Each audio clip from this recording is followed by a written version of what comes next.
Thank you all for attending this third public workshop.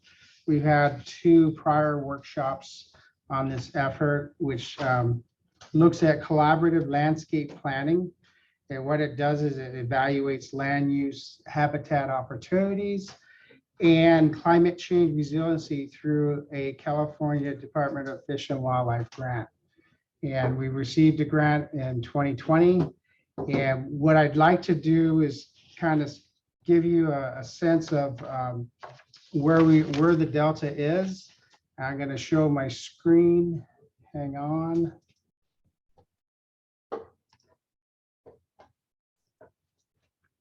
I'll ask the famous question. Can everybody see my screen? Yes? Yep. Okay. So I'm going to show you, this is the Delta. This is I-5. Sacramento is up in the north. Stockton is down here where my mouse is. All Metz Island is in this circle. I'm going to show a video after this, and it's going to basically be a fly-in of the historic Delta, what it looked like in 1860. And it's going to show how the land was reclaimed over time. Now, I may be a little bit redundant, and it's because I know that we may have some folks on the line that don't have this history. I do see I have a few metropolitan directors on the line. I welcome them to this public workshop. And what I had presented this morning at our special committee on Bay Delta on a more general overview. Now, this particular public workshop, we'll go into a little more detail. So the map you see here is the Delta, and you've got the ocean, Pacific Ocean to the left, because Cardenas Straits in this area, and then here's the Delta. So as I zoom in, you'll see Metropolitan's Island, which is Bolden Island, Webb Track, and below here you've got Holland Track, and you've got Bacon Island.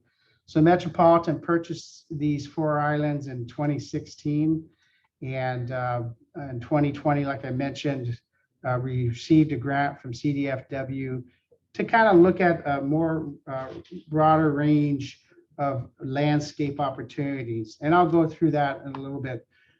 So now I'm going to show the video. This is the video that is out towards the Cardenas Straits, and I'm going to show you the historic landscape, what it looked like. So as you can see, Suisun Bay is as we first come in from the west. Now we're going easterly. One thing I'd like to point out is this, back in the 1860s, you can see the Sacramento River and the San Joaquin River were more what's called dendritic channels, and they're much narrower in width, as you see today currently. And so now we're going to fly more towards the central Delta, and the next graphic is going to show you by years how these properties were reclaimed, not just Metz Island, but the entire primary Delta. So it goes back. So now we go to 1860s. You can kind of follow the graphic, 1880s, 1890, and so on. Even though it says the Delta in 2011, this is when the animation was done on historic. We've got a lot of data sets from SFEI's historic data. So now we're going to fly into the current Delta as we see it today. Here is a subsidence example on Bolden Island on the east side, and it's roughly about 10, 15 feet below sea level. So then moving forward, what we've done is over time, we've got 2 phases that we've worked with collaboration with experts and Delta advisors or Delta interests. So in the Delta advisor category, we had the Miwok Tribal Nation, we've had other NGOs and other major Delta agencies, state agencies. Under the technical experts, and Brett's going to show this a little more in detail, and technical experts are experts from the universities as well as some consultants. anywhere from, I'll just name a few, experts in human ecology, greenhouse gas dynamics, polluticulture, wetlands, Russ, farming. are you showing something on the screen or does everybody else see it? No, I'm just talking. Okay, right good now. enough. Thanks. And Hydro Focus and some other consultants. So phase one, this grant was organized into two phases. Phase one was 2021 or 2020 through 2022. And reaching out to the community and in its first public workshop, we looked at all 4 islands, evaluated them, used a tool called structured decision-making tool that Compass, the consultant, has provided to look at all 4 islands, rate them, and basically come out, where would you start? Which one would you start with? And the winner was Bolden Island. So phase one report was completed in June of 2022. Now we're in phase two, nearing the end, and now we're looking at Bolden Island in terms of landscape scenario planning. So we're looking at it in a little more depth on what kinds of adaptations that could be yielded on Bolden Island. And this is the third public workshop. We want to describe what we've done between the second public workshop and now, and then give the opportunity to have some discussion, questions, and eventually ended up with some surveys to answer some questions that would be implemented into the final report version. So we'll have an outcomes report, and this grant will end in March of 2024. So we're at the tail end of the phase two, and what will come out of the outcomes report is looking at other opportunities like pilot projects, other scientific studies, research. It'll be a list of things that could be moved forward as interest in collaboration with others as other parties are interested in moving it forward. One example is we're looking at WebTrack as an extension of this work that looks at WebTrack for potential habitat restoration, as well as some sustainable agriculture. So anyway, I'm going to leave it at that. Brett, you can take it from here. I think you have a presentation and it's all yours. Thanks, Russ. Thanks for getting us started. And thank you all for attending. I see some names I know and potentially some new names, maybe some people who are totally new to this project. So part of what our goal is today is we're going to tell you how we got to where we are, but we're also going to try to, this is your first time. Hopefully that map and all that was helpful too. We're going to try to lead you through like how we got to now. This is a webinar format, so it's a little different from a meeting. You get to have this little group of heads that you see, which is the team. And so before I get started, I'll let everybody just sort of quickly introduce who they are on the team. And we're going to be going through presentations and trying to answer your questions. But basically it'll be webinar format. So it's a little less open. We're going to go through presentations. And then in the latter half is where we're going to open it up for a broader group discussion and to really, try to answer some of your questions. Just real quick, I'm Brett Milligan. I'm professor of landscape architecture at UC Davis. And then the rest of the team, if you could just quickly introduce yourself so everybody knows who you are. Yeah, I'm Thomas Miller. I'm an environmental policy and management major here in the graduate program at UC Davis and part of the project team. And yeah, who's that next to you? I'm Jordan Broadhead. I'm an undergraduate with the landscape architecture program at UC Davis. Dan? Hi, I'm Dan Olson. I'm with a company called Compass, and yeah, we're up here in Vancouver supporting the project team. Yeah, hey everybody, my name is Alan Failing. I'm also at Compass with Dan on the structured decision-making side of the planning process. Hydro Focus?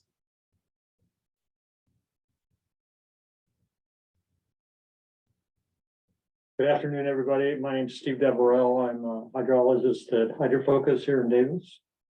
I'm Mark Olds. I'm also a hydrologist with Hydro Focus with the technical team on the project team. Alejo? Oh, hi, Alejo Kraus-Polk. I'm with ESA. David? David Bradshaw, agricultural liaison for Metropolitan out of the Sacramento office.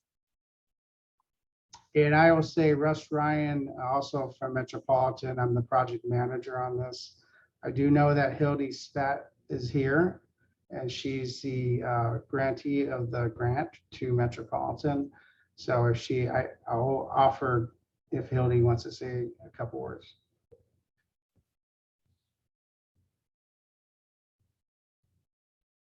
Okay, not seeing it. Oh, let's go on. Let's move on. Let me just go full screen here. Do we have a question in Q&A about calling in? I don't know if there's a phone number for the Zoom call. Sometimes there's also a telephone number separate, but I don't see if anyone has a chance to respond to Steve Kafka. He's asking about a way to participate remotely.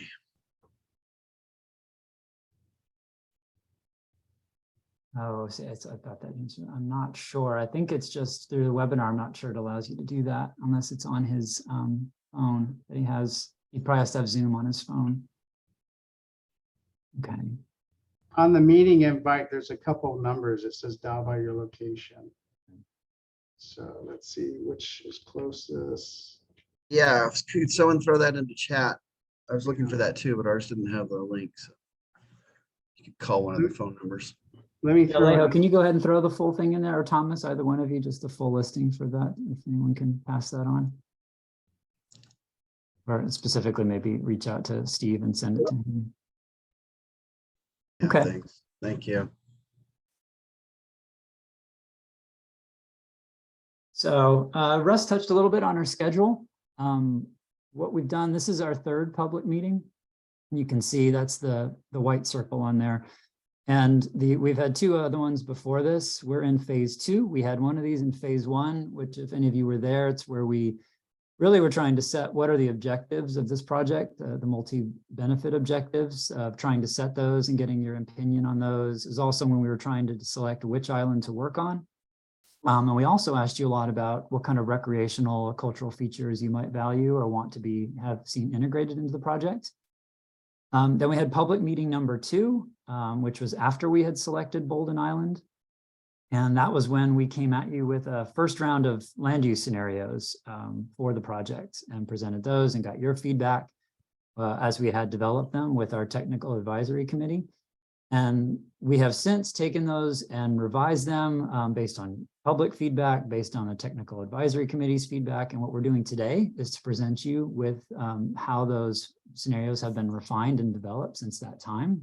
Again, these are land use scenarios for Bolden Island, and we'll show those as both near-term and long-term scenarios. So our objectives for today, for this meeting, are to present those scenarios to you that have been developed in this phase of the project, and to give you a forum to ask questions, discuss them, give your thoughts on those. And then as we close, towards the latter part of it, we will release a public survey. So we'll be taking feedback through this meeting, but also there'll be a public survey that asks you a pretty quick one, some basic questions about how you feel about that. And then if you want to get more detailed within that survey, you can actually go into the plans and mark them up and make comments and things. And I'll go through that briefly a little later on. So those are our general goals. In terms of a detailed meeting agenda, we're almost done with welcoming you. And then Compass is going to walk you through how we got to here in terms of our co-design process and the scenario planning process. Then I will present, I'll go through the scenarios themselves and how those have laid out. Then we'll launch the survey, and then we'll have the question and answer session after. Okay. Unless there's any questions, burning questions about that, I will turn this over to Compass to do the next part. Yeah, thanks, Brett. I will just share my screen here and get And going. Brett, just so everyone knows, in this webinar format, I think everyone's cameras, chat, or well, they can add things in the chat and we'll address them once you open it up after the presentation, right? Mm-hmm. Okay. Yeah, I'm going to go ahead and make sure that everything's enabled in chat. All right.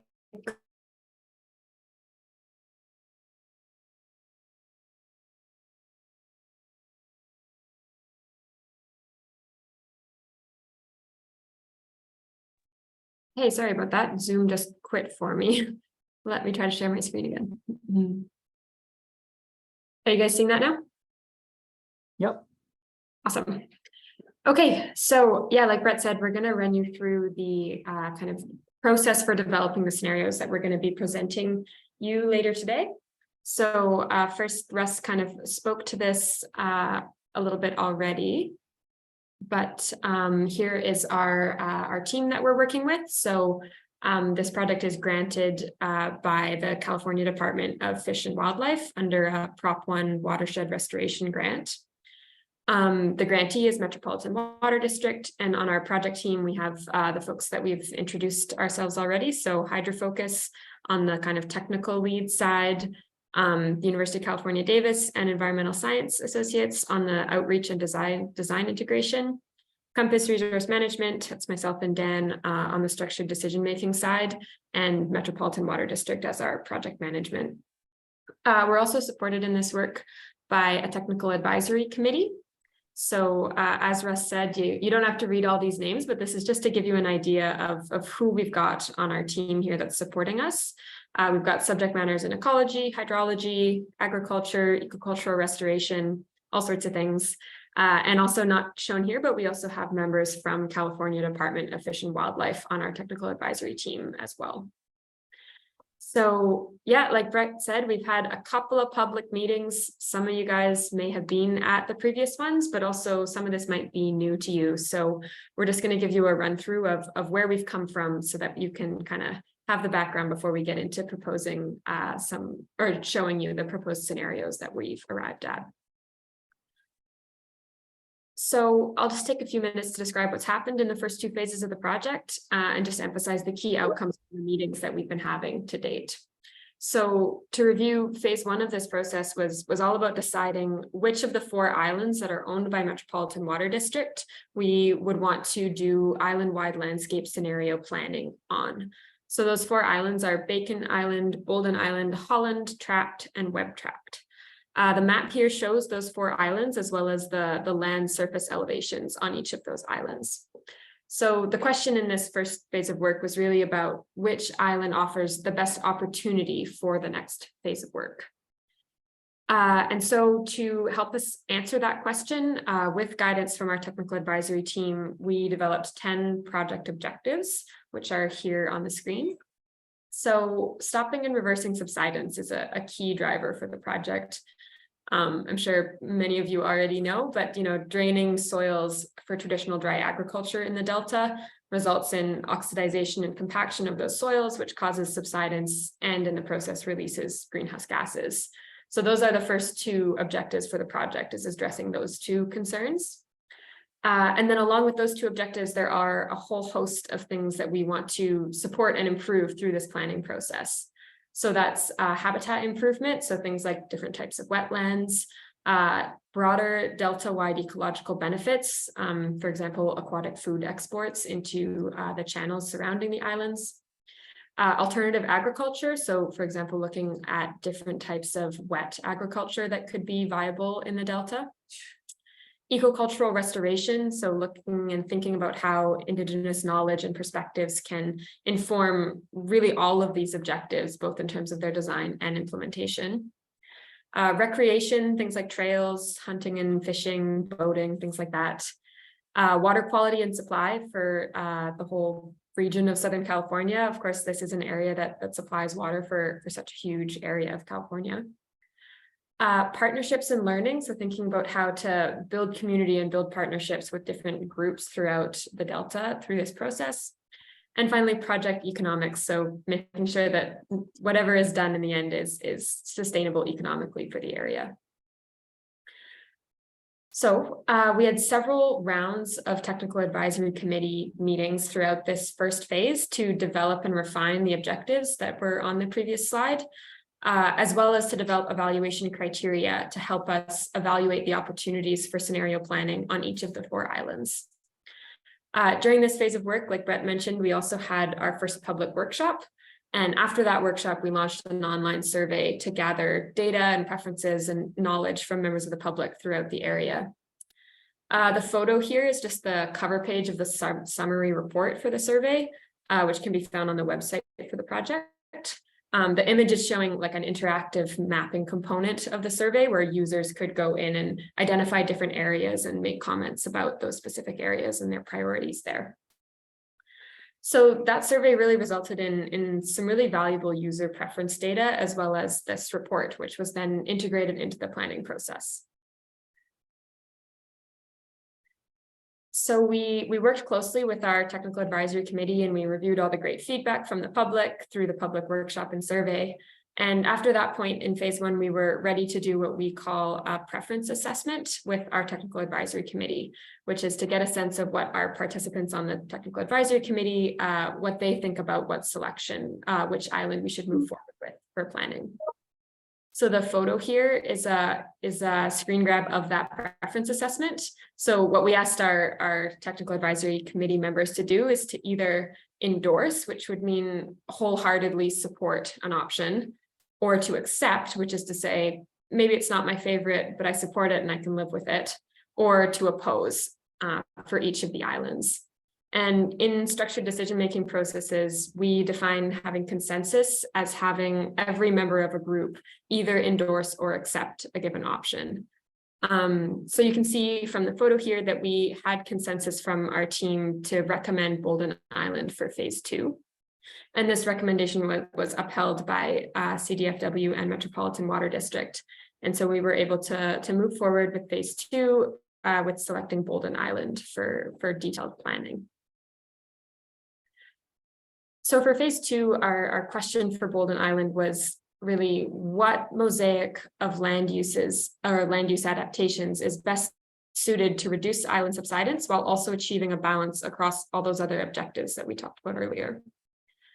So with that in mind, we had, again, a series of technical advisory committees and our second public meeting. And I'll give you just a bit of a background on the process and outcomes for that meeting.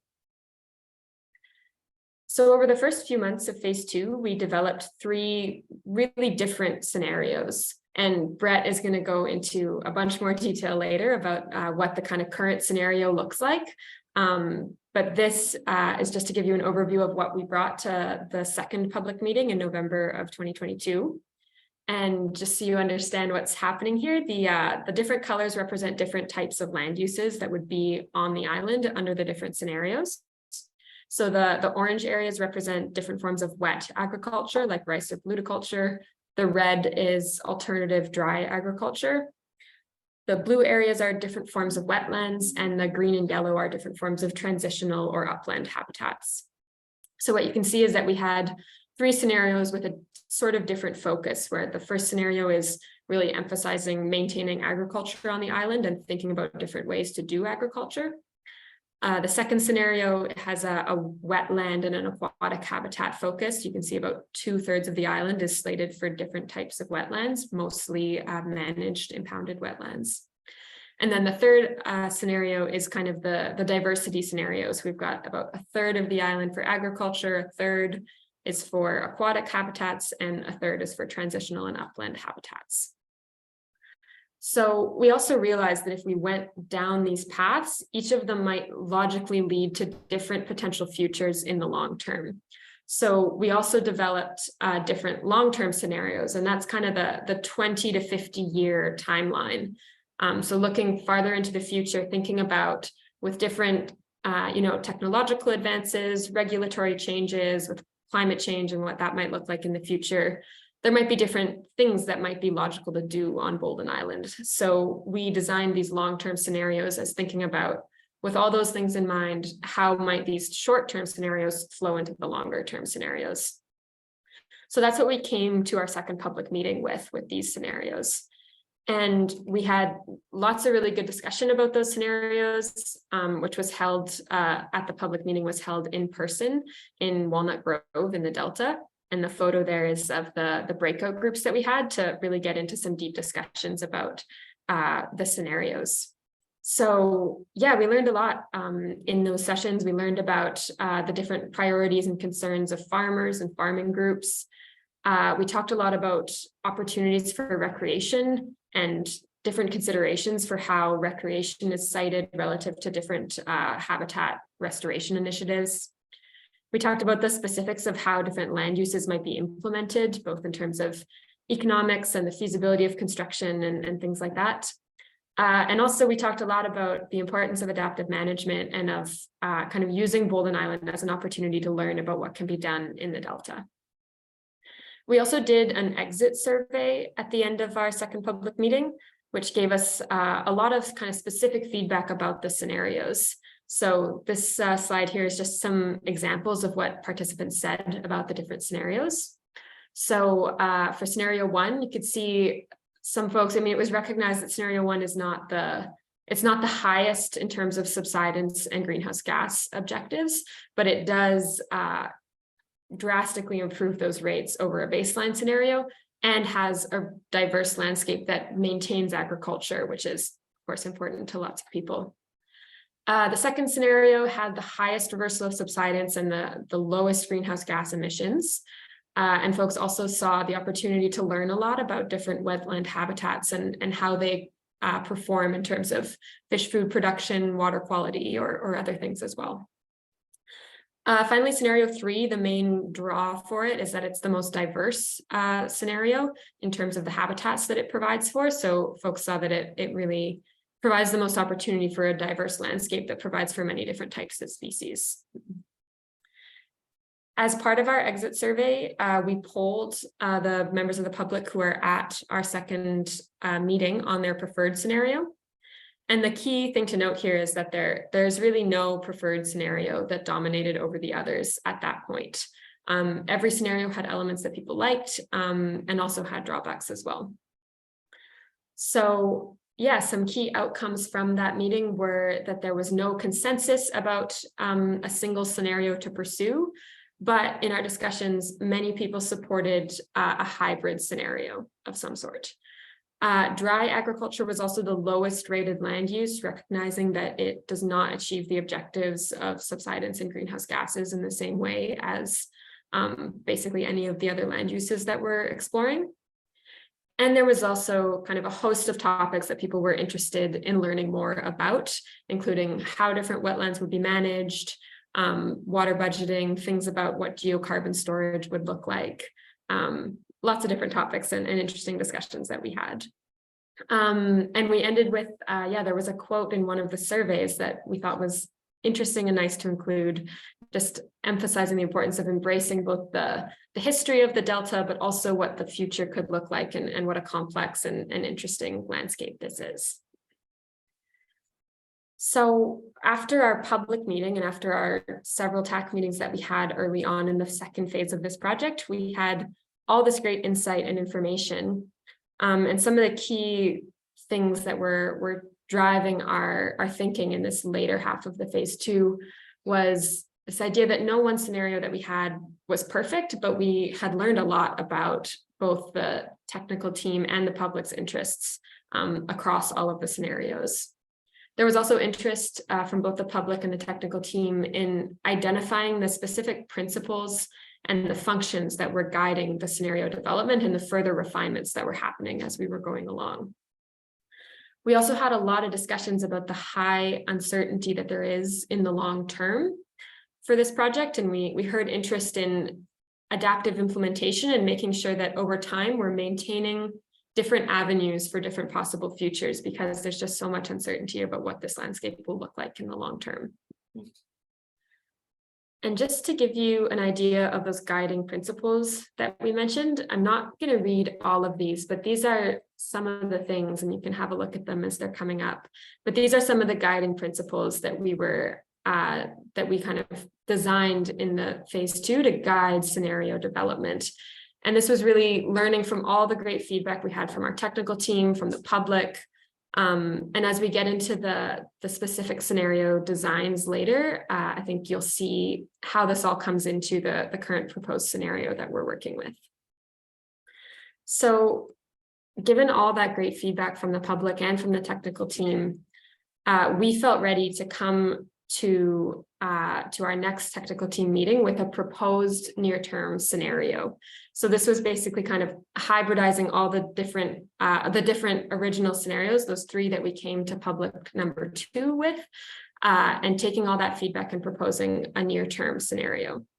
So you'll remember that what we came to public number 2 with was this format of kind of 3 near-term scenarios that corresponded to a specific long-term scenario. And what we kind of moved to throughout this process was centering on a proposed near-term scenario, but maintaining a wide array of different possible futures. So we have 1 proposed near-term scenario and 5 proposed long-term scenarios. And Brett will describe in a few minutes what these all look like, and we're really interested to get your feedback on this today. So we met with our technical team one more time to discuss those proposed scenarios, and some key takeaways from that meeting were that we had general support for those guiding principles and for establishing specific target functions for the different land uses that were proposed on Bolden. We also had general support for the proposed near-term scenario, and in the meeting we did real-time polling, which informed some revisions that happened following the meeting. And there was a lot of interest in having more discussion of the long-term scenarios. The team really acknowledged the significant uncertainty associated with the long-term timeline, and felt that it would be valuable to have more discussion of those long-term scenarios. So with that, we've heard a lot about this near-term scenario, and I'm sure you're ready to hear what it actually is. So I'll pass it off to Brett to talk about that.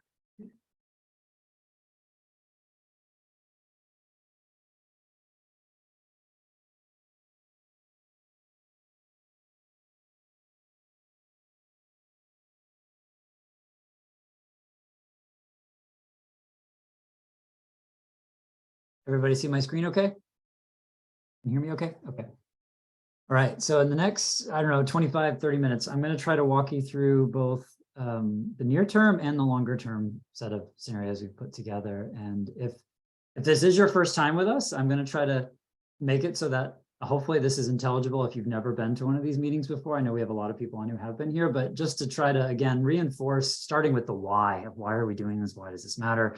And then trying to walk you into these scenarios. So, Russ started us off with showing a little video of subsidence and things like that. And again, Bolden Island is about 6,000 acres, and it has 18 miles of perimeter levee that keep it dry. And it's called an island, but it's really like a big depression bowl in the delta that if the levees weren't there, it would be full of water. This is what it looks like today. If you're looking from a drone, looking out over the agriculture, which is the pretty much the only land use out there is agricultural production, like much of the central delta. And this is what Russ was showing you as well, that you have this, the surface of the land is far below the waterways, and this just keeps increasing over time due to this process called subsidence, where these are some diagrams of that that basically show that over time, if you have really organic peat soils, which is what wetlands were before they were reclaimed, that soil just sinks down. It sort of atrophies, goes up into the atmosphere and decays when it's not wet, and you just lose land surface. And so these are 2 diagrams. The one showing you on the left shows how far below sea level it is now. And the one on the right is kind of showing how fast that's happening, which on Bolden, there are pretty high rates of subsidence. So the problem is this just keeps happening. It gets lower and lower, and your levees get more and more stress on the levees because your land surface keeps going down.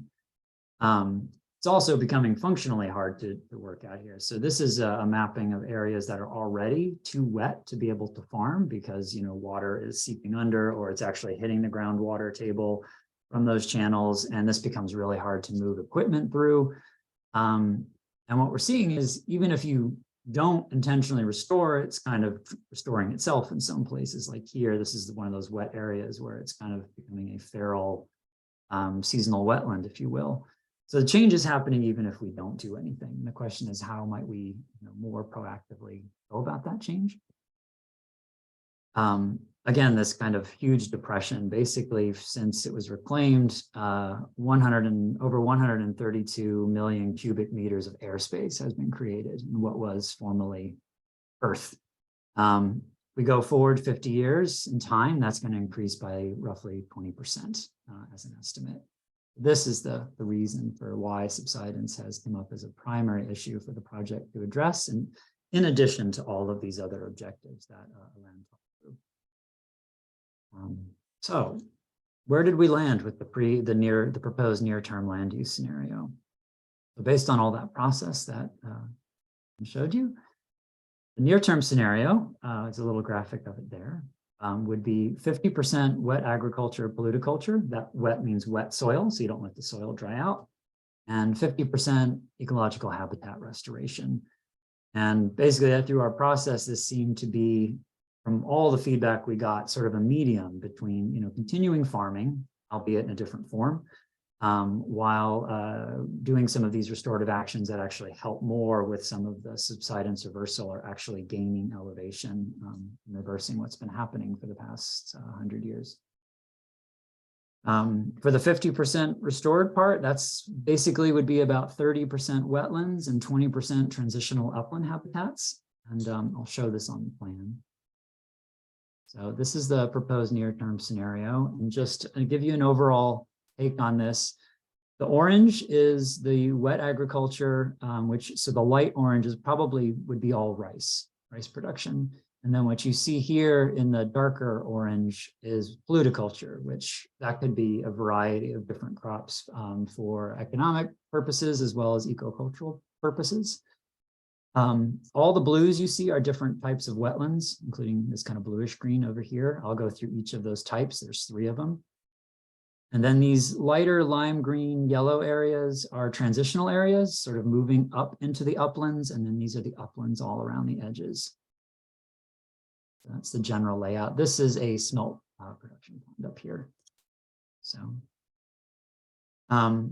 what you'll see in these slides, this is if you can try to keep these colors in mind, if you look on here, I'm showing each one how much of the area it's in the near-term scenario. So polluticulture is 50%. And again, this is wet soil agriculture, whether it's rice, or something like farming tules. You're basically farming a wetland, and this can be used for fiber, for biomass, all kinds of things. There are biofuels, all kinds of things that you can do with this. This hasn't really been practiced at any scale in the Delta, so this would be an experiment. It's done widely in other countries such as Europe and in the Netherlands.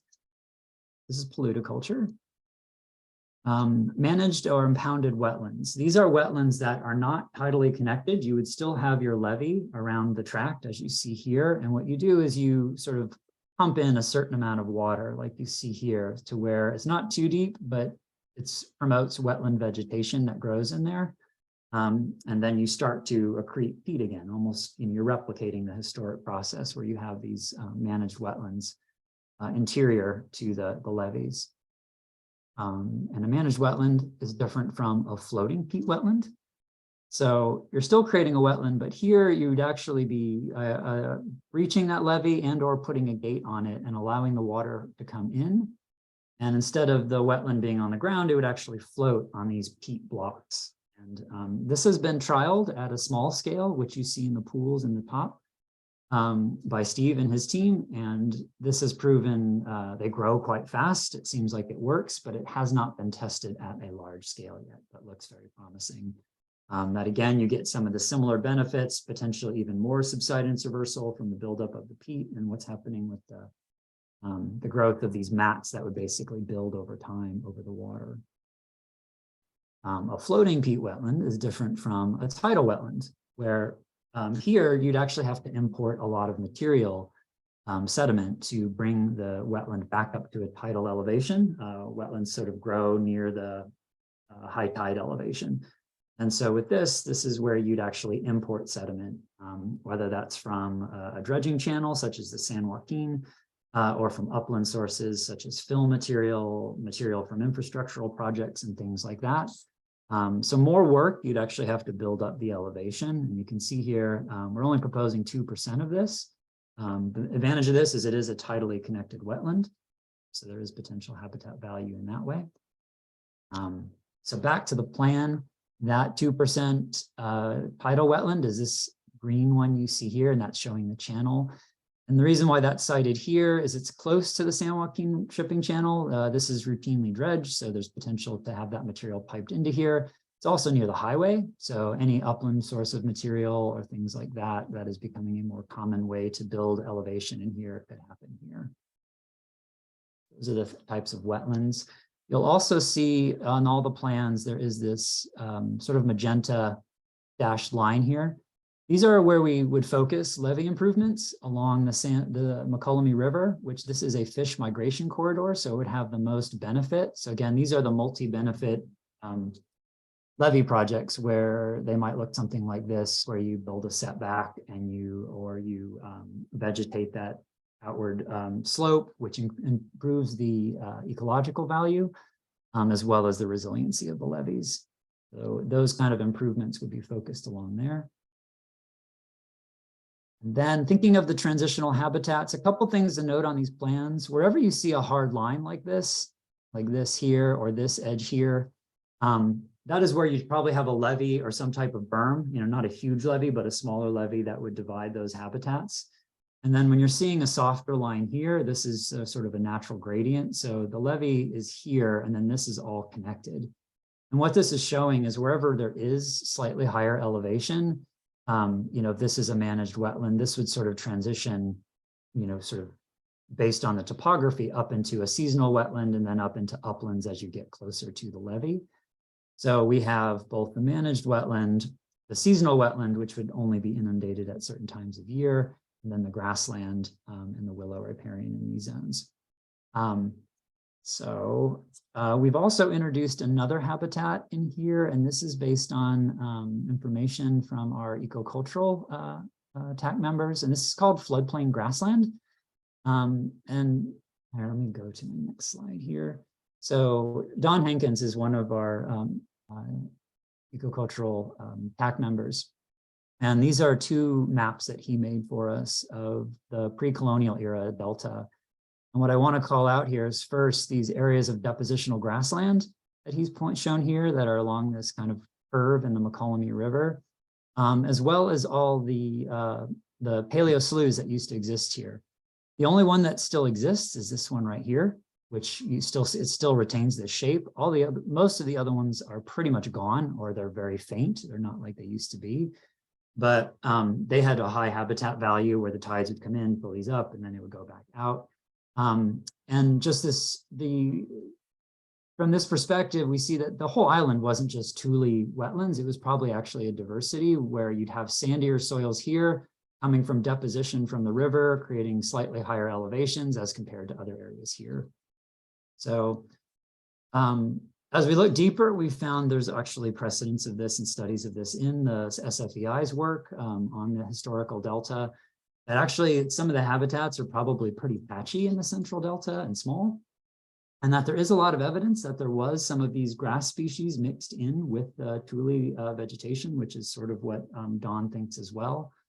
And they were likely located along more of the elevated, sandier, and alluvial portions of the Delta. And as it says here, were actually probably maintained by the indigenous people there at the time.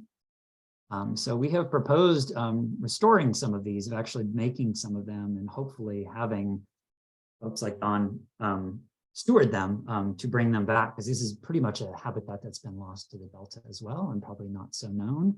So these would be created by actually doing some earth moving, like a very simple, like mounding up some earth to make these slightly higher in areas where you have sandier soils.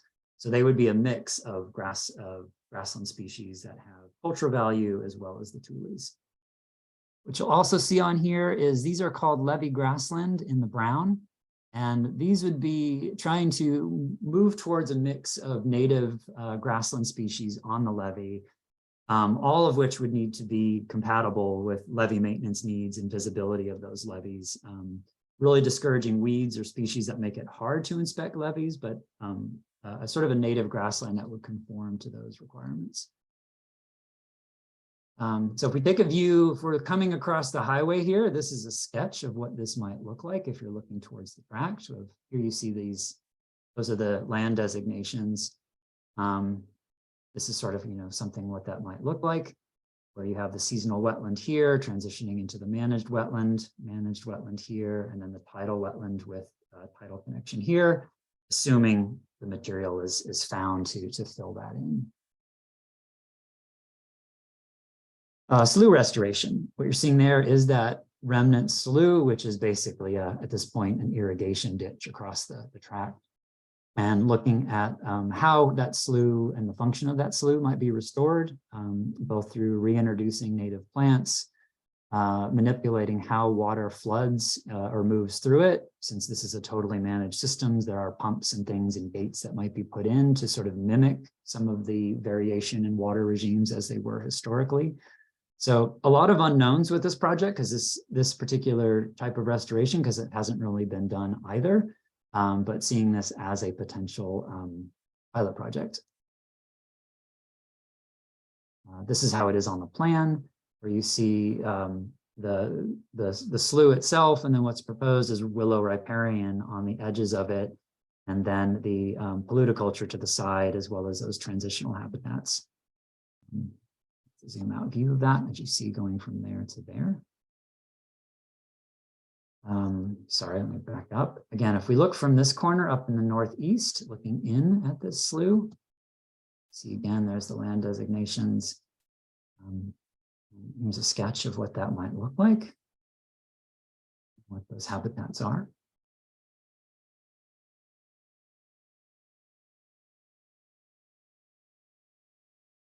Some general notes on ecocultural restoration and how that fits into the project. The way we see it as we've gone forward is that ecocultural practices and restoration are envisioned as integral to the project throughout. They're not really in a designated area, but across all of the types of habitats or restored habitats that would be created. And that co-stewardship and inclusion of Indigenous practices and future restoration efforts and pilot projects should be sought for the benefit of all, and as it supports the needs and cultural lifeways of local tribes. And as planning goes forward, hopefully identification of sites specifically dedicated for ecocultural uses and cultural events and ceremonies would happen as a definitive land use plan is established, which, you know, we're not quite there yet, but these are sort of hopefully guiding principles that'll be taken forward. What you're seeing here is a diagram of how maybe some of you and other public members of the public rated different recreational features. So you see the little bars of what the things are. The higher they are, the more they're liked, if it's more like 5.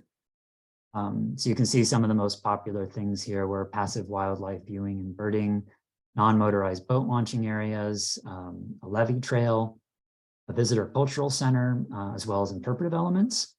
And some of the others that were maybe got mixed reviews. So we have tried to plan in some recreational features in the sort of this loose conceptual framework that we have at this point in the planning. One of those things is a potential multi-use visitor center, which, you know, I think going forward, really thinking about through more public input, what the programming for this might be. You know, around educational, cultural, historical, eco-cultural aspects that could be integrated into that, as well as sort of a hub for recreational activity. We don't know where it would go. We're thinking it would be close to the highway in sort of one of these areas that, you know, is easily accessible. You'll see this levee loop trail again in all the plans, and this would be, these levees will be maintained. This would be sort of a gravel road that's on there that would be accessible for non-motorized vehicles such as bikes or for walking and running. Again, the visitor center might be put on this side on, you know, closer to Ride, or on the other side, closer to the town terminus, as well as putting day use areas along these trails that, you know, people could, you know, points where you might picnic or take a break. Okay. There'd be, along with the perimeter trails, these are the trails that would cut through the track so you can get across and make shortcuts and go through. This one goes along the slough along this way, again, with potential day use areas at key junctures or where different habitats come together and things like that. Overlooks at key points, such as here, where you're looking out over the San Joaquin River. There's a big potential for seasonal hunting within these wetlands. Again, there'll be 3 different types, whether these are fixed blind or roaming hunting, that's a seasonal use.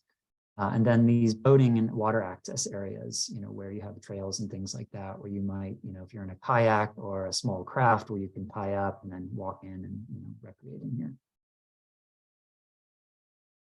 So this is, let me back up. So if I were to take a view from the sky right here, looking into the tract, there you see the large floating wetland in the foreground that would be tidally connected. And this is sort of again, another cartoon of what this might look like. Floating wetland and the other wetlands.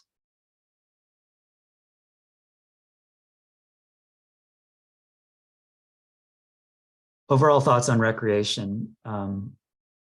Recreation has a possibility to really increase some of the, whether it's recreation, cultural features, different things like that, that offer public value to the landscape, has a real opportunity to build constituency as well as multi-benefit uses on the landscape. And there are sensitivities about, recreation impacting, recreation impacting restoration on the site. And so what we've tried to do is strategically site it and to guide where people might go and to offer people opportunities rather than not putting that there and people, just, finding out what they want to do on their own, but trying to offer them opportunities to channel that use and make it more optimal. And through our process so far, we've developed these recreational frameworks, and we would hope that as planning goes forward, they would again, continue with public outreach and developing them further from where we are now. So that is the proposed near-term land use scenario overall. And if we go back to what I showed you before, this is some comparative metrics. If we start thinking about these different benefits and things, this is what we call the baseline. If we just keep doing what we're doing now with Bolden, where for subsidence and greenhouse gas, those are, we say none here but they're actually negative, right? We're still subsiding on the tract. We're still sending out greenhouse gases. Habitat restoration, there's very little. There's a little bit of upland. There's no levee improvements going on right now in terms of the setbacks. And we have mostly dry agriculture and really no public features or public access on the island. So if we start comparing that to the near term, with this plan, we'd get a significant changes to subsidence reversal and stopping subsidence, as well as greenhouse gas reductions. You can see the increases from the baseline and habitat restoration across all of those habitats. The levees and setbacks go much higher, along the McCullamy. And then with this one, dry agriculture goes out because that is what is causing the subsidence, and that is replaced with 50% of the tract in wet soil agriculture. And then you see the gains for community benefits shoot up as well. So that is the near-term scenario. I'm now going to try to go through, so to specify the timelines, we're thinking the near-term scenarios now is from now till 20, 25 years into the future. And the long-term is that longer period from around 25 years into 50 years from now. And this went through a lot of development through our process over the last year or so, as Alan hinted at, where we went from 6 scenarios to 3 scenarios that would each one with their own development track to what we have now, which is really one near term and a whole set of scenarios for the long term, not knowing which might actually happen or trying to determine which will actually happen. So what we realize is there's plenty of known unknowns that are out there, such as where technology and science is going to be in 25 years, what kind of policies and governance we're going to have, the magnitude of climate change, our rates of sea level rise, and more specific to this project, we don't know how some of our pilot projects are going to. We don't know how pollutoculture is going to work exactly. We don't know how the floating wetlands are going to work when they scale up. So we can't really know how things are going to expand or not expand, or what we should put in place without knowing these things. So for example, from a technology point of view, or something that mixes all of these different factors might be carbon sequestration. If you're not familiar with this, it's basically taking carbon and putting it underground, which is, as recent studies have come out, the Delta has sort of a perfect geology for this. There's very few places where you can do this. And given this, really huge alluvial buildup of soil of geology in the Delta, this is a place where that can happen. This could potentially really change the economics about what happens on the surface of the tract through different revenue that's achieved through climate change mitigation of storing carbon underground. We're not assuming this is going to happen. This is one possibility of what could happen. There's the 30 by 30 and other initiatives like this, which are really changing and pushing conservation and restoration forward in ways that are different from the past. We don't know how this is going to continue as we go forward. And so this is why we don't have a single long-term scenario. We have sort of an adaptive playbook of 5 different things that might happen from the near-term scenario in the future. And I'll just try to walk you through those. So the first one is super easy. It's the same game, which is it'd be the near-term scenario carried forward into the longer-term future. Basically, some of the scenario assumptions here is that it proves that we really do need that 50% of the tract to remain in agricultural production to make this pencil out economically. So that would be through rice, through some of these other polluticulture crops. So that would largely be retained.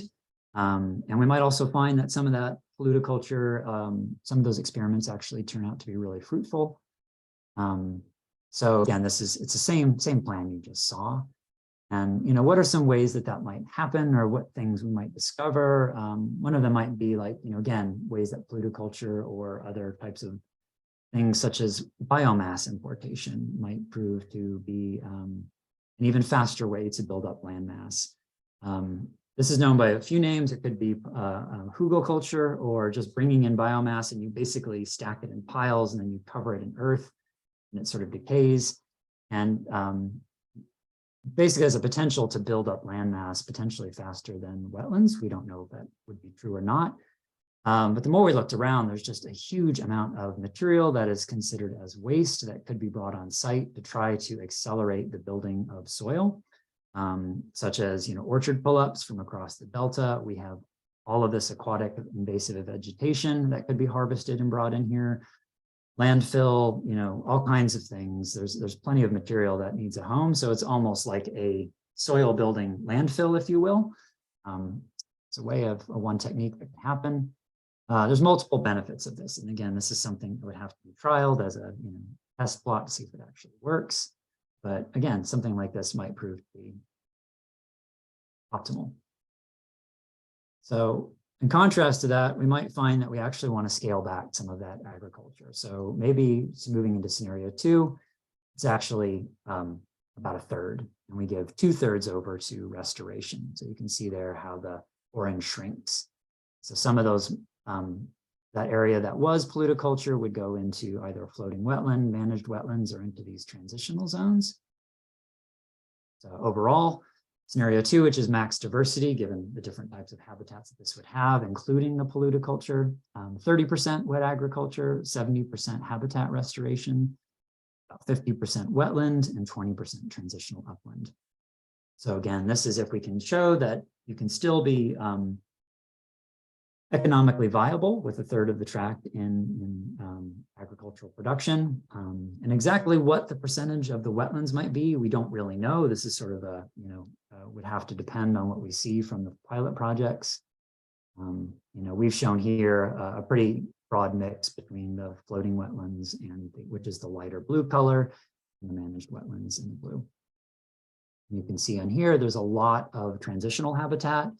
Again, these transitional habitats have a lot of value ecologically, but also from an ecocultural perspective. So that's 1 and 2, which kind of assume a lot of similarity between the future and what we have now. Long-term scenarios 3 through 5 take a different approach, which is, what if over the next 20 years, cultural and economic incentives for conservation efforts and carbon sequestration increase significantly? Whereby you might actually be able to do restoration across the entire surface of the tract, because that's economically viable. So we don't know under what condition or what specific technologies this would be or how it would happen, but there's a lot of trends that show that this might be possible, whether it's carbon markets, incentives for climate change adaptation, things like that. So scenarios 3 through 5 play this out. So scenario 3 is called Wetland Machine 1. This one is 85% of the tract is in wetlands, and you'll see that most of that is floating wetlands, and then 15% in transitional or upland habitat. And with this one, we're assuming that these floating wetlands, which again, these haven't been trialed, so this is a guess, they look super promising. And let's say they actually work better. The benefits that we get from them outcompete with the tidal wetlands, which are, quite costly to make, as well as the managed wetlands. And this becomes like the one that's chosen. So that's why this is maxed out to 45%. And you see that all over in the light blue. And what you'll see is all that is concentrated along the Mokelumne River, because one of these, again, would be tidally connected. And if what happens here is when you bring that on here, when it gets exported back out, all of these wetlands have the potential to increase primary food production. Sorry, I didn't mention that earlier, but primary food production is basically that sort of phytoplankton mix that many fish don't have. There used to be a lot more historically. Most fish are starving because there's not enough in the Delta for that. And so one of the things that is being experimented with is increasing primary production, which happens when you have water impounded or kept in the marshes and then brought back out. So these are all concentrated along the Mokelumne River, again, because this is a migration fish corridor. You see the other half over here is in managed wetlands, and then these are the transitional habitats over here. So this scenario is likely to be the one that would maximize subsidence reversal benefits by actually accruing landmass. It would probably have the greatest carbon sequestration, probably the best, the highest in terms of aquatic habitat or aquatic food benefit. It's quite similar for the next one I'm going to show, which is number 4. So this one, the overall is almost the exact same as number 3, 82% wetlands. But we see with this one, what if it turns out that the floating wetlands just really don't scale up very well? And we find out that managed wetlands are the way to go. So that's made at 65%, and then we have the 18% transitional. So again, this was the one you just looked at. We look at this compared to number 4. You can see how much more is now given over to managed wetlands. It's predominantly managed wetlands. Managed wetlands are really adaptable. They're really easy to construct. You have a lot of control in terms of how you manage them. So this is in that scenario where they would be carried over much of the tract. And the difference between this and the last one you saw is you have these areas, 2 areas of the transitional habitats located on either side. And then still the 2 floating wetlands retained here and here. Overall benefits would be probably similar to the wetland machine 3 in terms of subsidence reversal, greenhouse gas reduction, carbon sequestration, and that kind of thing. The last one we call eco-transition. This one's a little different from the last 2, where you cut down a bit on the wetlands, you bring them down to 73%, and the transitional and upland is 27%. And this one, the scenario is that it's found that all 3 types of wetlands provide different benefits and thus are all implemented. More managed wetlands, again, due to the ease of conversion. This one does retain larger areas of transitional and upland environments to provide the distinct ecological benefits that we might get within them.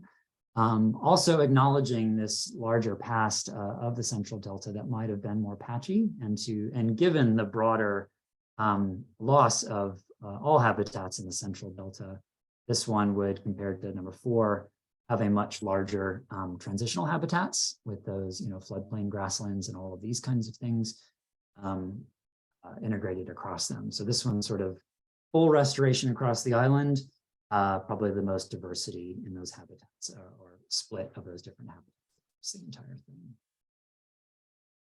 So those are the 5 adaptive scenarios it might go into.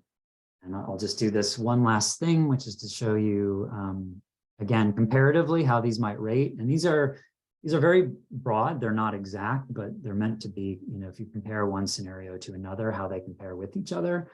So again, this was the same game, which was the one I went through earlier and showed you how those compared from the baseline, which is what's in the dashed white lines. If we compare that to the max diversity, main difference you see here is the wet agriculture goes down and you get more habitat restoration in there. We go into wetland machine 1. This is where you start to see the subsidence and greenhouse gas benefits really shoot up. The trade-off of that, you lose the wet agriculture. You get much more habitat restoration overall. You start to get higher values here in terms of ecocultural and recreational features within those restored areas. In machine 2, quite similar. You can see the difference in which wetlands are prioritized. Same thing, no wet agriculture in that one. And then eco-transition, still very high on subsidence and greenhouse gas. You might get a little less based on the transitional habitats, but you get more of these upland habitats in the larger suite of. So those are the scenarios, the near term and the 5 potential possibilities in the long term. And we're about to open it up to questions and discussion. I just want to shift real quick and show one other screen here. So if you can see my screen again. So this is the survey we've done, and Alejo, can you drop this in the chat? Basically, we've created a short survey that asks you what you think about these scenarios and also like how we might go about future planning. So if you come into here, this is will be on the website too. If you just go to the Delta Island Adaptations, you can find it there. If you go into this, it'll ask you a little bit about what your relationship is to the Delta, a little bit of demographic information, just your zip code and age. It'll still be anonymous. We just want to know a little bit about where you're from. And then when you come in here, it'll ask you, here's the near-term scenario. What do you think was most important to implement and the things you saw? There's a question here about wet agriculture. If you believe, if you think this kind of split is what we should do. Which public features you most like and why? And then if you want to, there is more in-depth feedback you can provide. Or if you click on this thing here,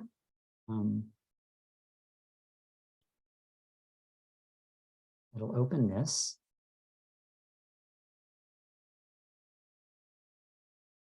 Can someone say out loud if they're now seeing something different on the screen or if they're still seeing the same thing? We are, yeah. It's taking a little bit to load. Okay. This is probably, so hold on. It's usually faster than this. I think it's because I have the Zoom going. Yeah, it looks good. It usually loads in a second. There we go. Usually, it probably won't take as long on yours, but you'll come in here. This is basically an interactive PDF. And Alejo is set up for us here. And I'm going to see how it's asking me to sign up. Don't do that. You'll come in and Alejo has actually tried to guide you and say, here are the ways you can come over here and make comments.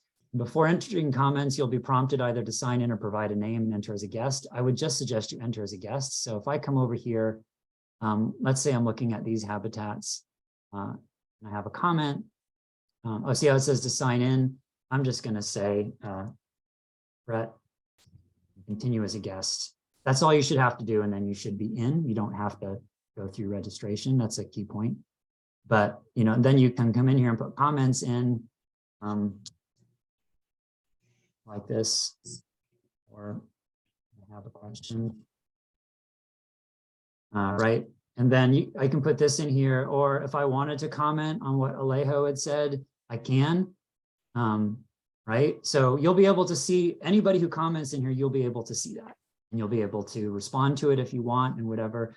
And so these are, if you want to come in and do a more detailed take in the survey, you can. So both the near term and long term are in there back in the survey. Stop the share. 1 second, I'm almost done. Go back into I was going to just go back into the survey. I don't think I really need to do that. If you do go back into the survey, there's the near-term one, then I'll ask you questions about the long-term scenario. And then if you want, there's another PDF that'll open. You can comment on those. And then after that, there's just a few questions about if you have any thoughts about how we might better build coalitions or partnerships for this project going forward, or any other ideas for how we might do outreach and continue with future planning efforts. Pretty short survey. Anything we get from that, we will include and collate into our final report. And with that, there was a question in the chat box, Brad, about whether they could do the survey now or wait till later. So I think Great Yeah. question. So the reason we wanted to let you know that's there now, some of you might want to leave. You've listened to the presentation, you have something else you do, you understand everything and you just want to comment later, go for it. It's happy to have you do it now. If you'd like to just hang out for a bit with us and listen to the comments and questions, if there are any, you can wait and do it then. And I believe that the survey works that if you come in there and then you come back to it, it'll remember you and you can continue and finish it. So it's really up to you. If you'd rather, you don't have to do it now. And again, it will be if you go to our website, you'll be able to find it there as well. Yeah, and feel free to share and forward along to other interested parties. Yeah, good point. So that is what we had to share with you. And now we would love to open it up to questions, responses, anything. So if you can, raise your hand. If not, type the question in the chat box and we'll get it. We're taking a look at it now, so we'll be able to respond.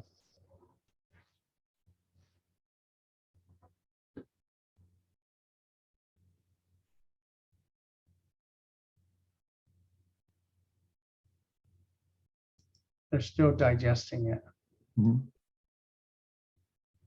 So while you're thinking about it, I do want to emphasize this is a planning effort. This is looking at concepts given certain assumptions. So just kind of think of it that way and then apply your knowledge or expertise as you see fit. I think we have one question about, sorry, missed the survey. Are we to do the survey now? Oh, I think we just answered that. Okay. So Steve, Stephen, I think I think I've enabled. Can you guys hear me? Talk. Can everyone hear me?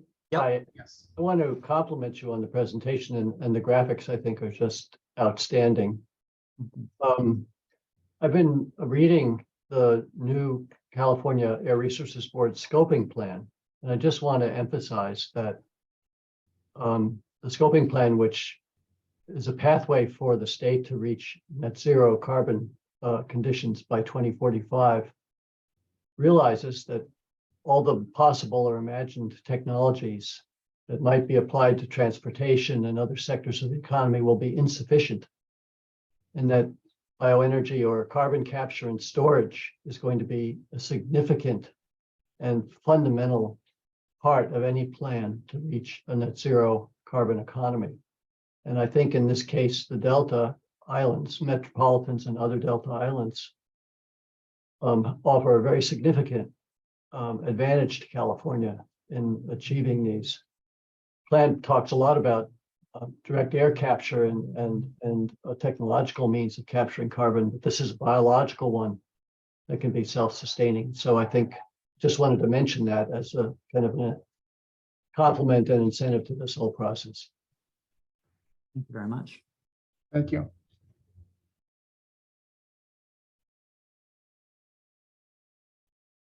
Again, if you want, if there are questions, you can either put it in the Q&A and just put it there. We'll see it there. If you want to raise your hand, I can see that too, and I can just unmute you. And also, if you need time to kind of go through it again to digest it, you can always go to adaptation or email us what your question or your comments are.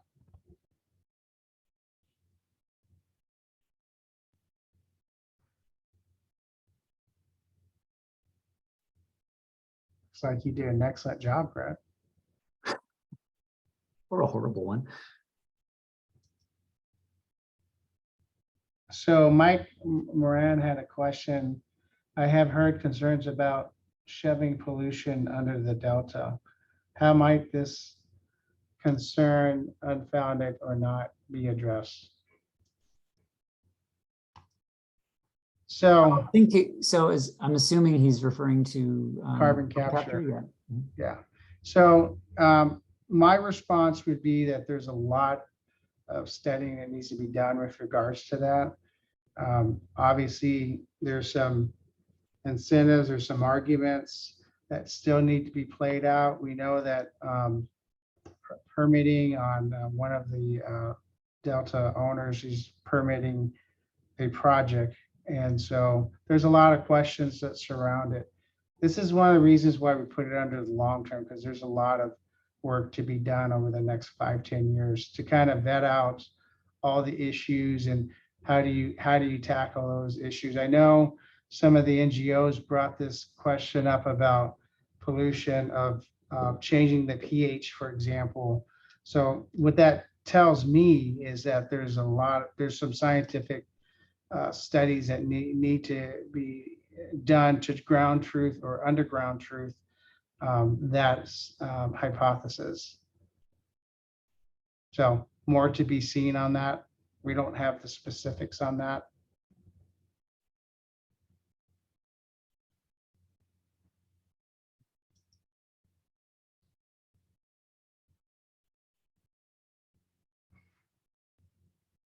So we got another question. David Groves is asked, how closely have you looked into economics of carbon versus rice, given the incredibly high carbon value on Bolden and low operating costs of carbon project compared to the high operating expenses of growing rice? So what I'll do is I'll make an attempt to say that, yeah, we have been looking at the economics of carbon versus rice. Again, this is something that'll play over time. Rice is more, data is more available now. So we kind of have that in terms of multi-benefits with regards to stopping subsidence as being 1, 2, reducing greenhouse gas, and 3, is there any kind of financial benefit out of that with carbon credits, for example. So I want to have Dr. Deverell weigh in on this because he's the expert in that area. So Dr. Deverell. Yeah, I'm going to let Mark Olds talk about the details, but in general, there is a high carbon value on Bolden, but even so, rice, from an economic standpoint, rice is really the driver in terms of sufficient income for that near-term scenario. But Mark can provide some details. Yeah, at the moment, I mean, the rice prices are quite high, and that is factored into our analysis. And so both of the near-term scenario and that long-term 2 scenario that do feature rice still do provide quite a bit of revenue from the rice alone. The carbon is certainly a big portion there. We have estimates for the potential revenue from the carbon offset in those areas, both from the rice and the wetlands. But there's still some unknowns about how the carbon market's going to move in the future. So it could be that prices could go way up, and we could you could get a lot more revenue from that carbon than we could currently estimate now. But right now we just have the current data to go off of from the voluntary market. So that rice does, in our estimates, does provide a pretty significant source of that revenue. But again, depending on how those carbon prices move, it could be favorable to move into those long-term scenarios where you have more habitat restoration and be able to fund maintenance and bring in enough revenue to support that restoration from the carbon alone. From our current analysis for those scenarios that do just look at the habitat restoration, they do more or less, at least from the estimates we have, are able to support the maintenance of the island from the information that we have. But I mean, the revenue is still quite a bit lower than the baseline and lower than those scenarios with the rice as well. But if you look at the carbon prices going up in the future, that could become more comparable. We have done some payback period, payback estimates with some of those assumptions with how carbon prices would move, how maintenance prices would go. And all of those scenarios, for the most part, are able to pay back with the carbon revenue alone for some of those habitats.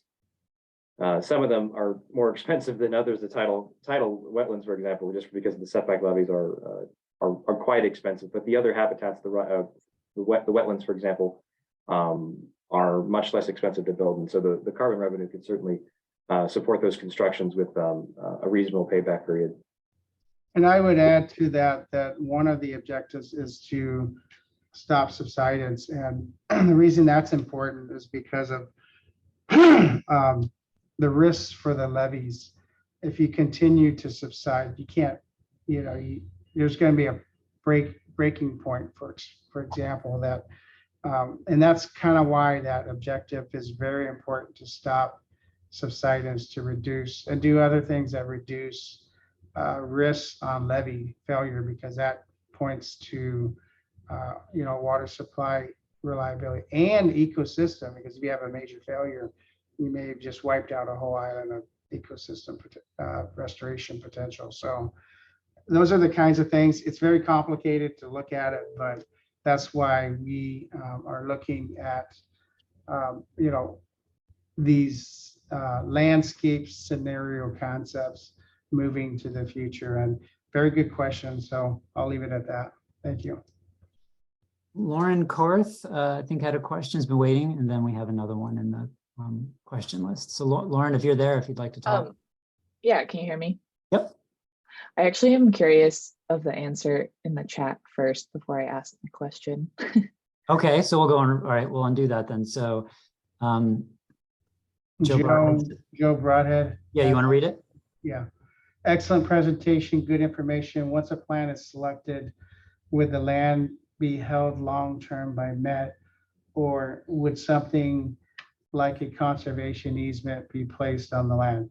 The answer to that is, it's wide open. Our Metropolitan's Board of Directors will look at potential opportunities as it moves forward, whether it's into a pilot project or studies or something even bigger. So one of my fiduciary responsibilities is to educate the board and bring back options. So that's a question that you can't answer it right away, because we're not in the business under this planning grant to predict what type of projects that come out of this, other than a list of a mosaic of opportunities in a general sense. You saw them laid out a little bit in the near term and the long term scenario planning phase. So I would just say stay tuned as we educate our board and then bring options to our board. I can ask my question now, if that, okay. Yeah, Lauren Korth, my family's from the Delta for 4 generations, and we have a marinas in the neighboring island areas. But I work in the Bay Area in conservation. So from that realm, I super appreciate and find so fascinating this whole idea and conversation. And it's exciting that people are looking at some really great possible solutions for the Delta. But from like a Delta resident perspective, I just am still curious about the Met's involvement and how long-term this project would be funded, because as you've been talking about, it's going to take decades. And just wondering, is this potentially something that's going to get started and then there's no, I mean, obviously there's always the possibility that there's no funding, but just wondering if Met in particular is invested for decades to come, or how that looks like from a funding perspective. Well, from a funding perspective, there's several sources. Obviously, this effort's paid by a grant to look at the planning level opportunities and looking into the near and future. What Metropolitan's board will decide is we bring forward those opportunities that looks at revenue stream or costs. You have to, that's part of that due diligence process as you develop scenarios and options for the board to consider. So it's a little premature at this point, but Metropolitan is very much invested in solving Delta issues as it relates to water supply reliability and quality, as well as ecosystem restoration as defined and the Delta plan under the Delta Stewardship Council's co-equal goal approach. And also we take great lengths to make sure that we acknowledge and consider Delta as an important historic and ecocultural place. So David Groves asks, actually, it's more of a comment. So I would say, David, yes, you're right. There's that issue of charismatic carbon credits. Again, those would have to be taken a look at on a project by project basis. So there's, as you know, there's a lot of work that's behind that, as well as looking at options for consideration that CEQA has to be applied to that as well. So we're not in the project phase. Right now, we're just in the planning phase. Laura Scheidegger, did you want to, I think you have your hand raised. Yeah, actually, my husband, Ken Scheidegger, would like to speak. Okay. Ken? Okay. Our marina, Riverboat Marina, is on the southwest corner of a lot of your illustrations. In other words, our marina is on the west side of the McCollum River. What I would like to suggest to you is in the future, you include the McCollum River in a lot of the things you say and do about Bolden Island. This morning, there was a male and female Canadian geese right 20 feet from the side of my island. And earlier there were sea lions out there. And if you were a fisherman, now would be the time to get into the spring run or wait a few months and try the fall run. The color of the water changes from like chocolate milk, like is in it now, to fairly clear water later. The proportion of phytoplankton and zooplankton change. And if you're gonna start using the water from the river to be a major component of some of your wetlands and stuff, it's not a bad thing to do. The second thing I'd like to say quickly is that Russ and others know that we are in the middle of trying to erect a educational center on the western flank of Andros, Bolden, Brandon Islands. The permit is about to be granted. Reactivated. And you don't have to spend the 2.5 years it takes to get the permit and the $1 million it takes to get the building permit. So what I'm trying to tell you is that nearby, we have a very good educational center for the evolution of your projects in the future. It will introduce the directors. It'll introduce your illustrations. It'll let the public know how to get to where your place is and what to see and what to do. I'll better shut up now or my wife will stab me with a knife. So thank you. Thank you, Ken, for your comments. We acknowledge your comments, and that's all being considered. The grant looks basically on land adaptations and scenario planning, landscape scenario planning. But you're right. There are some water management that would need to be considered depending on needs on specific concepts that go to the project level phase. So we acknowledge that, and we'll have that in the write-up. And thanks for the information on what you're proposing there at the Visitor Center. That's new information. We'll keep that in mind. It'd be a great chance for, part of what we ask in the survey, stuff like that, like chances for partnerships, how we might build things together. And I mean, that's a great one. So I really appreciate you saying that. And if anybody else listening has anything like that, those are. Yes, Discover the Delta Foundation, the purpose, the mission is to build the education center and visitor center. And it was the 501(c) started in 2006. It has a huge amount of community support. It stalled out a little bit. And we just now, after quite a huge effort and a lot of work, have reactivated the permits from 17 different agencies. So that's a huge deal. It's about as shovel ready as you can get. We have to move forward with the implementation, reactivating the implementation plan, but you can't beat that location.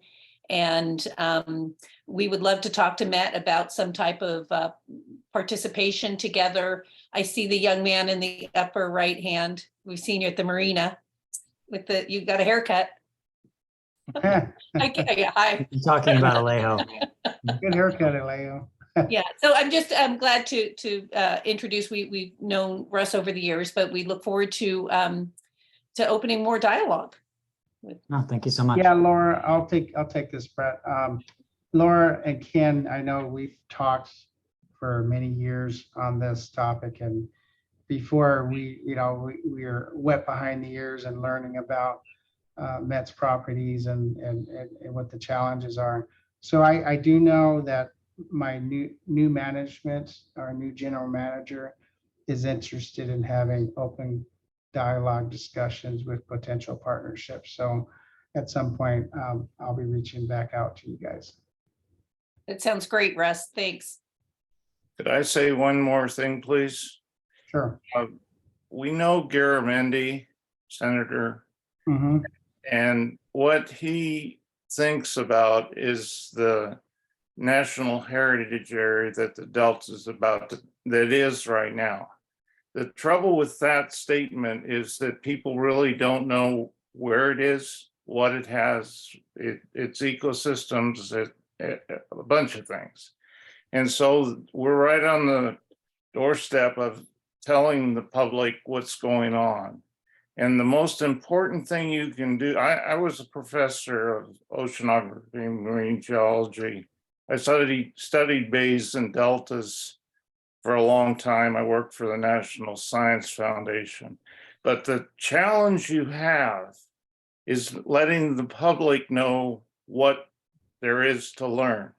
If you think that driving on Highway 12 is a good response and a good way to see your projects, it isn't. They'll go by drinking a cup of coffee and not wanting to stop.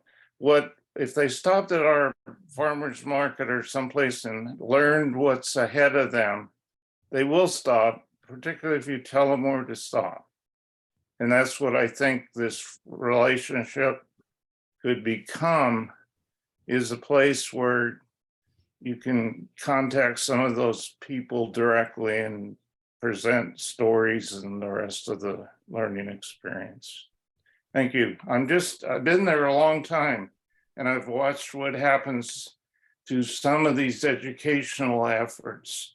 If you don't make the contact with the public as a key component of your study or your purpose, you're not going to get to the full extension. And when you call it a national heritage area, hell, there's an awful lot of stuff we ought to be doing, including the Miwok Indians and things like that. So Ken, thank you for your comment on that. And one of the things that another role that I have is I sit on the Delta Protection Commission Advisory Committee as the vice chair. And we've had some discussions on how to link the National Heritage Management Plan that they're putting together. One of them has to do with the Great Delta Trails as an example. Another discussion we have is signage, points exactly to what you were saying is, you go by a feature and, oh, I just went by it, versus seeing a sign in advance that points you to certain activities or certain highlighted special, scenic areas. So we're actually going through that. It's getting a lot of input from the Delta folks because they also sit on that committee as well. So we're working through that. Just I wanted to assure you that. Thank you.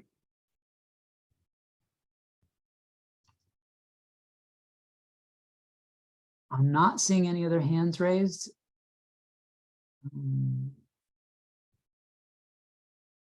All right, Lauren, your hand's still up. I don't know if you still had more to say. Her arm. must be- Sorry, That's okay.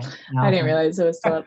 That's okay. There's not anybody waiting. So I don't see any more questions, but a last call here. If anybody wants to raise their hand or wants to type a question, we can take some more.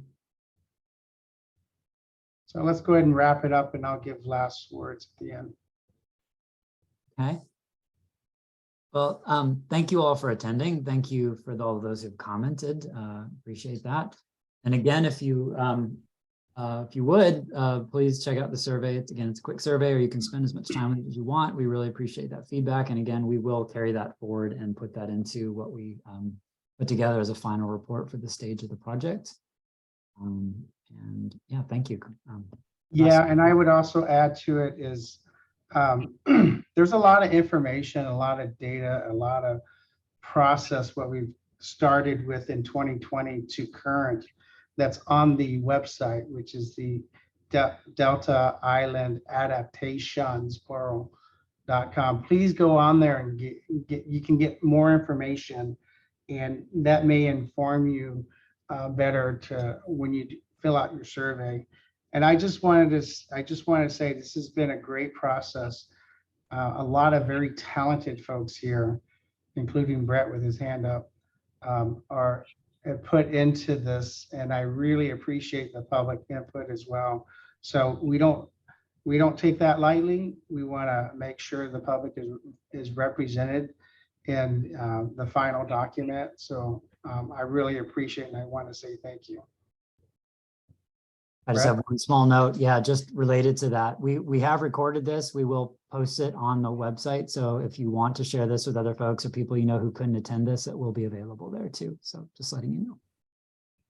With that, I want to say again, thank you so much. And we look forward to receiving your comments. Thank you, everybody. Have a nice evening. Thanks all. I know. Thanks, everyone. Thanks, everybody. 2 more messages.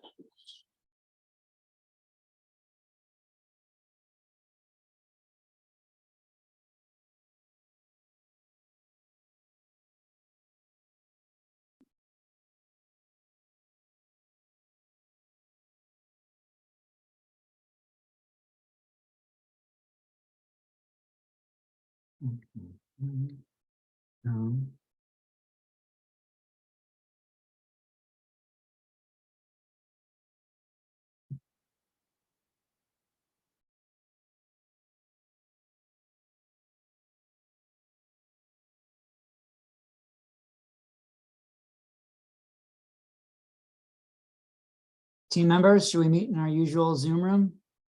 5-minute recap. See you shortly. Thanks, everyone.